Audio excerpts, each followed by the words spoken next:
আজকে আমরা বাজারে গিয়েছিলাম আমার কিছু দরকারি জিনিসপত্র কেনাকাটা করতে, আর সাথে আমাদের রুমে রান্নার জন্য এক ঝোলা বাজারে করে নিয়েছিলাম। তো চলো তোমাদের সাথে আজকে আমরা কি কি বাজার, সাথে এই কর্ণাটকের বাজারে কেমন কি সব জিনিসপত্রের দাম নেই সেটাও তোমাদের সাথে শেয়ার করব।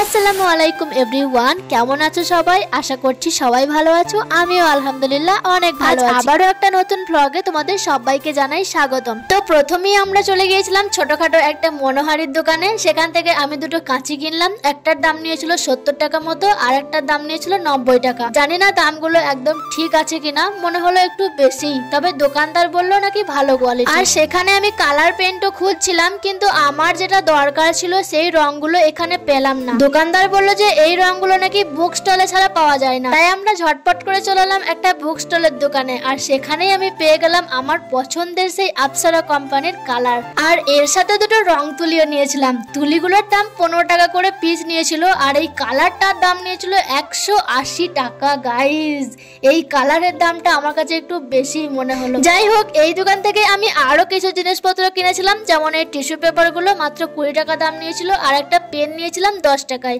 আর তোমাদের দাদা ভাই এখান থেকে দুটো খাতা কিনেছিল ওর কাজের কিছু হিসেবপত্র লেখার জন্য, কিন্তু এই খাতাগুলোর দাম কত নিয়েছিল আমার ঠিক মনে নেই।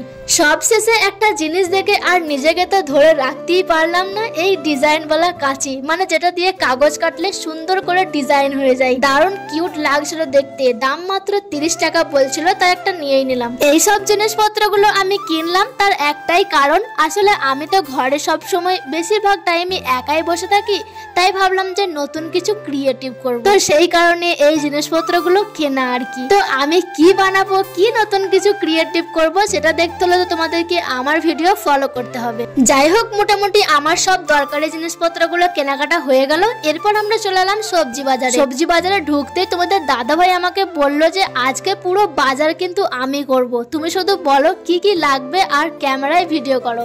আমি বললাম ঠিক আছে, আজকে তুমিই বাজার করো। তাহলে এবার শুরু হলো আমাদের সবজি বাজারের মিশন। বাজারে ঢুকেই দেখি একজন কাকিমা 20 টাকার প্যাকেট বানিয়ে বসে আছেন, আর ওই প্যাকেটের মধ্যে আছে মুগ ডাল, মুসুর ডাল, চিড়ে, চিনি, এমনকি কলগেটও ছিল। আর পাশে ছিল আরো অনেক রকমের জিনিস, যেমন এই পাম অয়েল, অন্যান্য অয়েল, সাথে অনেক রকমের মশলাপাতি। এটা দেখে তো আমি তোমাদের দাদা ভাইকে বললাম, আমরা যেহেতু কম কম জিনিস কেনাকাটা করি, তাই এই জায়গাটা আমাদের জন্যই বেস্ট হবে। তাই আমরা এখান থেকে আমাদের প্রয়োজন মতো কিছু জিনিস কিনে নিলাম, যেমন এই কলগেট, দুটো ম্যাজিক মশলা, মুসুর ডাল, চিনি, কাঁচা চিড়ে, সয়াবিন, আর সবশেষে একটা ফুচকার প্যাকেটও নিয়েছিলাম রুমে বানানোর জন্য। যাই হোক, এই বাজারগুলো আমাদের এখানেই কমপ্লিট হয়ে গেল।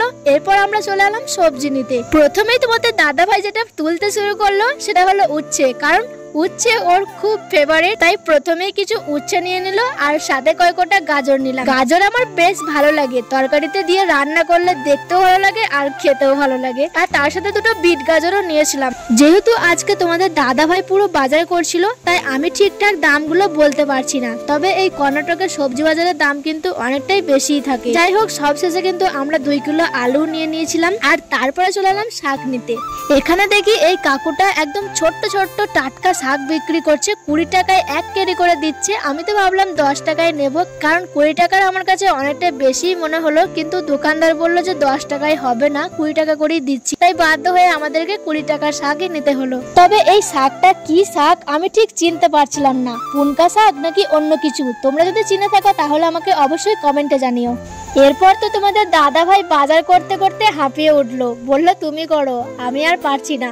তাই এবার আমি শুরু করলাম বাজার করা। যেগুলো বাকি ছিল সেগুলো এক একে নিতে লাগলাম। প্রথমে নিলাম টমেটো, আর সাথে কিছু বিনস নিয়েছিলাম 20 টাকার মতো, কিন্তু ওই টাকায় খুব কমই দিচ্ছিল, আগের মতো ভালো পরিমাণে আর পাচ্ছিলাম না।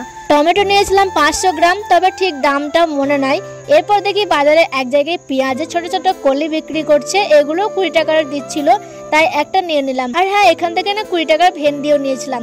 আজকে আমাদের বেশিরভাগ সবজি আমরা 20 টাকায় কিনে নিচ্ছিলাম, মানে আমাদের বাজারে আজকের বাজার যেন 20 টাকার মধ্যেই ঘুরপাক খাচ্ছিল। তারপরে গেলাম পটল নিতে। পটল তো তোমাদের দাদা ভাইয়ের দারুণ ফেভারিট, কিন্তু পটলের দাম শুনে তো চোখ কপালে। কিলো প্রতি 80 টাকা, তাই আমরা আধা কেজি নিয়েছিলাম 40 টাকায়। এরপরে বাজারে দেখি পালং শাক বিক্রি করছে, আমরা 2 পিস নিয়েছিলাম, প্রতি 15 টাকা করে দিচ্ছিল। এই পর্যন্ত এসেই বুঝলাম সবজি বাজার আমাদের একদম কমপ্লিট। এরপর চোখে পড়লো এক দোকানদারের সুন্দর জিলিপি আর মিষ্টির মতো লাড্ডু। একটু খিদেও পেয়ে গেছিল, তাই ভাবলাম চলো এটাও নিয়ে ফেলি। জিলিপিগুলো 10 টাকা করে দিচ্ছিল, 2টা নিয়েছিলাম আর একটা মিষ্টি নিয়েছিলাম 5 টাকা পিস, মোট হলো 25 টাকা মতো। তারপর দেখি বাজারের মধ্যে টোস্ট বিক্রি করছে, এখান থেকে অল্প কিছু টোস্টও আমরা নিয়ে নিয়েছিলাম।